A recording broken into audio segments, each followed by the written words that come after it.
Hi, good day to you all. Today I want to talk to you about being salt and being light. And if we look in Matthew 5:13, it says, "You are the salt of the earth, but if salt has lost its taste, how can its saltness be restored?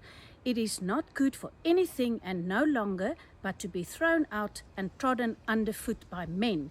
Verse 14, "You are the light of the world. A city set on a hill cannot be hidden." Verse 15, "Nor do men light a lamp and put it under a peck measure, but on a lampstand, and it gives light to all in the house." We are the light and the salt of the world. But if we do not go out and be that salt and light, we are of no value for the kingdom. We cannot just sit in churches, in our home groups, amongst our Christian friends. We need to go out in the world. And the best analogy is to say an aircraft carrier. Those planes are incredibly expensive. There's a price that's being paid for those aircraft. But as long as they're on the aircraft carrier, they're not of much value. They cost money. They need to be refueled. They need to be maintained, recalibrated. Some alignments need to take place. But the minute that aircraft takes off from the aircraft carrier, then it's worth its value. When it goes out to push back the enemy front line, or they need to seize back land that's been stolen from them, then it's worth its value. And it's the same with us as sons of God. Jesus paid a price for us, but for us to be worth the value of that price that's been paid, we need to go out into the world and be the salt and be the light. We need to go and represent Him in a world that desperately needs truth and hope.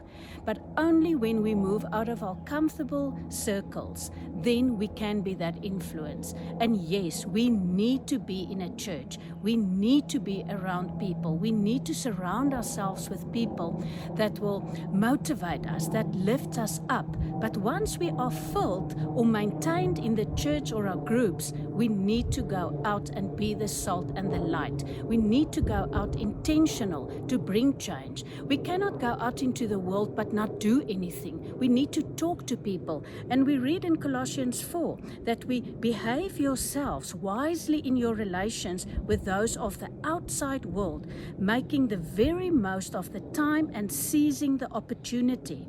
And in Acts 1 verse 8 it says, "You shall receive power when the Holy Spirit has come upon you, and you shall be my witness in Jerusalem, Judea, Samaria, and to the ends of the earth." And Mark 6 verse 15 tells us, "And he said to them, Go into all the world and preach and publish openly the good news to every creature of the whole human race." He will equip us. He will put the words in our mouth. But we need to get out of our comfort zones, get off that aircraft carrier, and go be of value for the kingdom. I want to bless you with that.